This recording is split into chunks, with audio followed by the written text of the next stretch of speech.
renewing ties of brotherhood and kinship, so that we can try to establish peace in our society in the best possible manner. In this age, when certain powers are engaged in destroying peace and when ill feelings against each other are being sparked unnecessarily and walls of hatred are being erected, this objective is all the more important. There is no religion in the world, be it Islam or Christianity or Hinduism or for that matter any other faith, that advocates the destruction of peace. Each person likes peace and hates disorder. Every heart is inclined towards good deeds, and every good-natured person wants that peace should be established in the world. Everyone is restless in attaining this objective of peace. Some of you may indeed already be working towards peace in your own domain. So our coming together is a link of that same chain of human endeavor.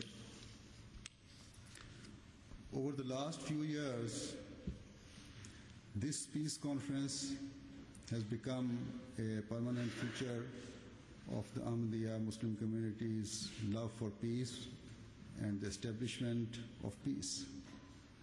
Therefore, in this context, I will present a few matters with reference to my faith, because in this materialistic world, religion, and in particular Islam, is being blamed for causing division amongst people.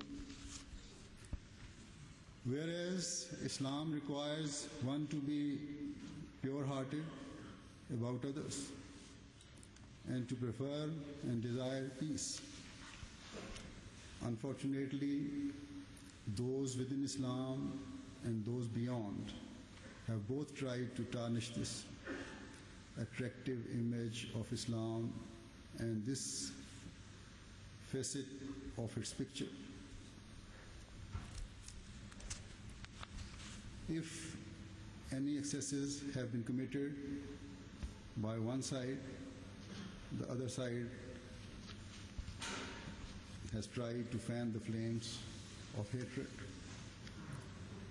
Today, it is only the Ahmadiyya community that is telling both parties that neither have some of the so-called scholars amongst the Muslims understood the beautiful teachings of Islam, nor have some amongst the non-Muslims truly done justice to finding the truth. In 1897, the founder of the Ahmadiyya movement in Islam, Holiness Mirza Ahmad of Qadian al-Islam, sent a message about Islam in the form of a book addressed to Her Majesty Queen Victoria on her Diamond Jubilee, and assuring her of allegiance. In this, he also added, "Yes, I accept that the behavior of some ignorant Muslims is not good, and there are foolish habits to be found in them, such as a few barbaric Muslims call the cruel shedding of blood as jihad. The confrontation of subjects against a just ruler is termed rebellion and not jihad, and one who violates covenants and commits evil instead of doing a good deed and kills the innocent is called a tyrant and not a conqueror." At the same time, the founder drew the attention to some non-Muslims of that time. That also included some Christian priests of that time who played a key role in wrongly interpreting the concept of jihad. And nowadays we see that the media in some countries and some so-called well-educated persons are playing a similar role in attributing unfairly and contrary to all evidence the concept of a ceaseless jihad to the Holy Quran. As a result, some ignorant religionists are driven into frenzies. Some ignorant Muslims think that whereas their own scholars are urging them towards jihad, the opponents of Islam are also telling them that the Quran gives the commandment of jihad, and it is unsparing and harsh about every matter. So instead of studying and discovering carefully what the true teaching of the Holy Quran is, they are inclined towards barbaric severity and killing and maiming. You may recall that a few days ago, some newspapers in Denmark republished cartoons of the Holy Prophet of Islam ﷺ, and attempted to defame and disrespect him in a false manner. Will this improve mutual relations or harm them? Or will not the derogatory attempt by the members of Parliament of Holland to make a film about the Holy Quran cause feelings to boil over? A Muslim can never defame nor show disrespect to any prophet, because he believes in all prophets. In particular, an Ahmadiyya Muslim believes in prophets more than an ordinary Muslim does,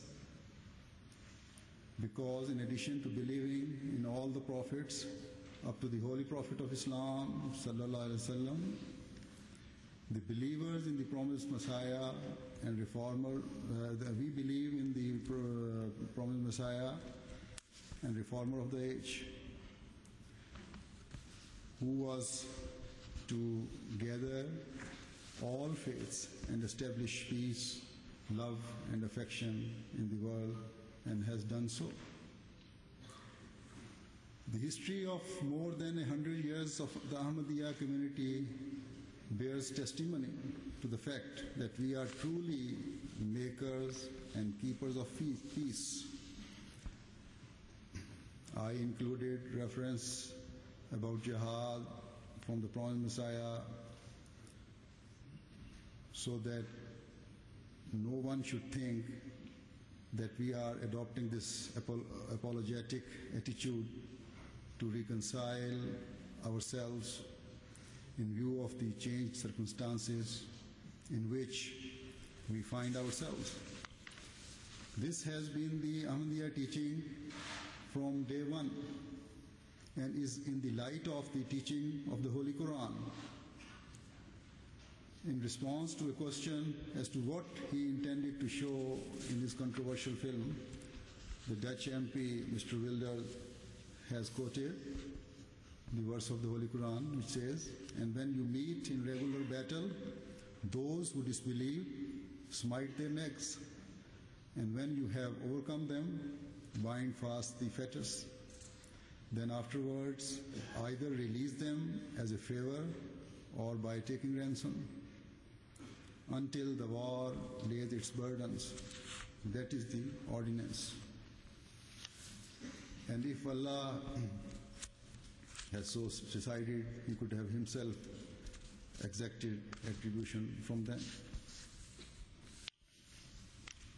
This is the chapter 47 and verse